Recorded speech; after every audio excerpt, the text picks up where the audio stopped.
ಚಿಂಚಲಿ ಕರ್ನಾಟಕದ ಬೆಳಗಾವಿ ಜಿಲ್ಲೆಯ ರಾಯಭಾಗ ತಾಲೂಕಿನಲ್ಲಿರುವಂತಹ ಚಿಂಚಲಿ ಗ್ರಾಮದ ಮಾಯಕ್ಕನ ದೇವಸ್ಥಾನ. ಮಾಯಕ್ಕ, ಮಹಾಕಾಳಿ, ಮಖುಬಾಯಿ, ಮಾಯವ್ವ ಮುಂತಾದ ವಿವಿಧ ಹೆಸರುಗಳಿಂದ ಪೂಜಿಸಲ್ಪಡುವಂತಹ ಮಾಯಕ್ಕ ದೇವಿಯ ದೇವಸ್ಥಾನ ರಾಯಭಾಗ ಜಿಲ್ಲೆಯ ಚಿಂಚಲಿ ಗ್ರಾಮದಲ್ಲಿದೆ. ಇಲ್ಲಿಗೆ ಕರ್ನಾಟಕದ ಭಕ್ತರು ಮಾತ್ರ ಅಲ್ಲ ಅಥವಾ ಉತ್ತರ ಕರ್ನಾಟಕದ ಭಕ್ತರು ಮಾತ್ರ ಅಲ್ಲ, ವಿಶೇಷವಾಗಿ ಮಹಾರಾಷ್ಟ್ರದಿಂದ ಭಕ್ತರ ಸಮೂಹವೇ ಹರಿದು ಬರುತ್ತದೆ. ಕಾರಣ ಯಾಕೆಂತಂದ್ರೆ 1881ರ ದಾಖಲೆಗಳ ಪ್ರಕಾರ ಮಾಯಕ್ಕ ದೇವಿಯು ಮಾನದೇಶದ ಅಂದ್ರೆ ಅಟ್ಪಾಡಿ ತಾಲೂಕು ಮತ್ತು ಮಹಾರಾಷ್ಟ್ರದ ಸಾಂಗ್ಲಿ ಜಿಲ್ಲೆಯ ಹತ್ತಿರ ಇರುವಂತಹ ಗ್ರಾಮ ಅದು. ಈ ಗ್ರಾಮದ ಮೂಲದವಳು ಎಂದು ಹೇಳಲಾಗುತ್ತದೆ. ದಂತಕಥೆಯ ಪ್ರಕಾರ ಆಕೆ ಕೀಲ ಮತ್ತು ಕಠ ಎಂಬ ಇಬ್ಬರು ರಾಕ್ಷಸರನ್ನ ಬೆನ್ನಟ್ಟಿ ಇಲ್ಲಿಗೆ ಬಂದು ಈ ಸ್ಥಳದಲ್ಲಿ ಅವರನ್ನ ಕೊಂದು ನಂತರ ಇಲ್ಲಿ ನೆಲೆ ನಿಂತಿದ್ದಾಳೆ ಎಂಬ ಐತಿಹ್ಯವಿದೆ.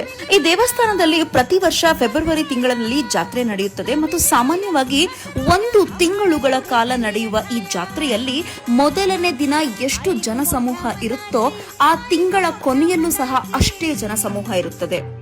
ವಿವಿಧ ಜಿಲ್ಲೆಗಳಿಂದ ಇಲ್ಲಿಗೆ ಭಕ್ತರ ಸಮೂಹ ಬರುತ್ತದೆ. ಜೊತೆಗೆ ವಿಶೇಷವಾಗಿ ಮಹಾರಾಷ್ಟ್ರದ ವಿವಿಧ ಜಿಲ್ಲೆಗಳಿಂದಲೂ ಸಹ ಇಲ್ಲಿಗೆ ಭಕ್ತರ ಸಮೂಹ ಹರಿದು ಬರುತ್ತದೆ.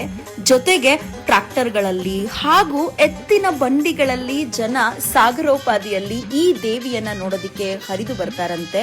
ಹಾಗೂ ರಾತ್ರಿನೇ ಬಂದು ಇಲ್ಲಿ ಉಳಿದು ಪ್ರಸಾದವನ್ನ ತಯಾರು ಮಾಡಿ ತಮ್ಮ ಇಡೀ ಕುಟುಂಬದವರ ಜೊತೆ ದೇವಿ ಕೃಪೆಗೆ ಪಾತ್ರರಾಗಬೇಕು ಅಂತ ಬೆಳಿಗ್ಗೆ ಎದ್ದು ಹಾಲು ಹಳ್ಳದಲ್ಲಿ ಸ್ನಾನ ಮಾಡಿ ತಾಯಿಗೆ ಉಡಿಯನ್ನ ತುಂಬಿಸಿ ಮಡಲಕ್ಕಿ ಸೇವೆಯನ್ನ ಕೊಟ್ಟು ತಾಯಿಯ ಕೃಪೆಗೆ ಭಂಡಾರ ಎರಚಿ ತಾಯಿಯ ಕೃಪೆಗೆ ಪಾತ್ರರಾಗ್ತಾರಂತೆ. ನೀವು ಯಾವುದೇ ಸೀರೆನಲ್ಲಿ ಹೋಗಿ ಅಥವಾ ಯಾವುದೇ ಡ್ರೆಸ್ ನಲ್ಲಿ ಹೋಗಿ ವಾಪಸ್ ಬರೋಷ್ಟರಲ್ಲಿ ನಿಮ್ಮ ಇಡೀ ಮೈ ಭಂಡಾರಮಯವಾಗಿರುತ್ತೆ. ಅದೇ ಇಲ್ಲಿಯ ವಿಶೇಷತೆ.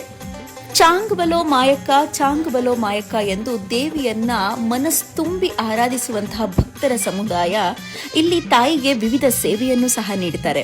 ಸೇವೆ ಅಂತಂದ್ರೆ ಮಡಲಕ್ಕಿ ಸೇವೆ ಮಾತ್ರ ಅಲ್ಲ, ಅದರ ಜೊತೆಗೆ ನೀರು ಕೊಡುವಂಥದ್ದು ಅಥವಾ ಪ್ರಸಾದ ವಿನಿಯೋಗದಲ್ಲಿ ಜೊತೆಗೂಡುವಂಥದ್ದು, ಈ ರೀತಿ ಹಲವಾರು ಸೇವೆಗಳ ಮೂಲಕ ತಾಯಿಯ ಕೃಪೆಗೆ ಪಾತ್ರರಾಗುವಂತಹ ಭಕ್ತರು ಒಂದು ಕಡೆ ಆದ್ರೆ, ತಾಯಿಗೆ ವಿಶೇಷವಾಗಿ ಕುರುಬ ಸಮುದಾಯದ ಜನರು ಅತಿ ಹೆಚ್ಚಾಗಿ ಬರ್ತಾರೆ. ಕಾರಣ ಯಾಕೆ ಅಂತಂದ್ರೆ ಕುರುಬ ಸಮುದಾಯದವರಿಗೆ ತಾಯಿ ಆರಾಧ್ಯ ದೇವತೆ ಹಾಗೂ ಕುಲದೇವತೆ ಕೂಡ ಹೌದು. ತಾಯಿಯ ಗರ್ಭಗುಡಿ ಮಹಾರಾಷ್ಟ್ರದ ಕಡೆಗೆ ಮುಖ ಮಾಡಿದೆ. ಹಾಗಾಗಿ ಮಹಾರಾಷ್ಟ್ರದಿಂದ ಅತಿ ಹೆಚ್ಚು ಜನರು ಬರ್ತಾರೆ ಅನ್ನೋ ಒಂದು ಐತಿಹ್ಯ ಕೂಡ ಇದೆ. ಇದೆಲ್ಲದರ ಜೊತೆಗೆ ಬೆಳಗ್ಗೆ ಎದ್ದು ಹಾಲು ಹಳ್ಳದಲ್ಲಿ ಸ್ನಾನ ಮಾಡುವುದರಿಂದ ಹಿಡಿದು ತಾಯಿಗೆ ಭಂಡಾರ ಎರಚಿ ತಾಯಿ ಕಾಪಾಡಮ್ಮ ಅಂತ ಕೇಳೋದ್ರಿಂದ ಹಿಡಿದು ಭಕ್ತರ ಗುಂಪು ಎಲ್ಲದರಲ್ಲೂ ವಿಶೇಷವಾಗಿ ಮಾಯಕ್ಕನನ್ನ, ರೌದ್ರರೂಪಿ ಮಹಾಕಾಳಿಯನ್ನ ವಿಶೇಷವಾಗಿ ಆರಾಧನೆಯನ್ನ ಮಾಡ್ತಾರೆ. ತಾಯಿ ಎಲ್ಲ ತರಹದ ಭಾಗ್ಯವನ್ನ ತರುವ ಮಹಾತಾಯಿ ಅಂತ ಪೂಜಿಸ್ತಾರೆ. ನಂಬಿಕೆ ಮುಖ್ಯ. ನಂಬಿಕೆ ತಾಯಿ ಮಾಯಕ್ಕನ ಮೇಲೆ ಸಾಗರೋಪಾದಿಯಲ್ಲಿ ಹರಿದು ಬರುವ ಜನರ ಮೂಲಕ ಗೊತ್ತಾಗುತ್ತೆ. ತಾಯಿ ನಿಜವಾಗ್ಲೂ ಬಡವರ ಭಾಗ್ಯ ದೇವತೆ, ಹಲವಾರು ಜನರ ಕುಲದೇವತೆ ಹಾಗೂ ಪ್ರತಿಯೊಬ್ಬರಿಗೂ ಒಲಿಯುವಂತಹ ಕರುಣಾಮಯಿ ತಾಯಿ ಮಾಯಕ್ಕ, ಕರುಣಾಮಯಿ ತಾಯಿ ಮಹಾಕಾಳಿ ಎಲ್ಲರಿಗೂ ಒಳ್ಳೆಯದನ್ನು ಮಾಡಲಿ. ನಮಸ್ಕಾರ.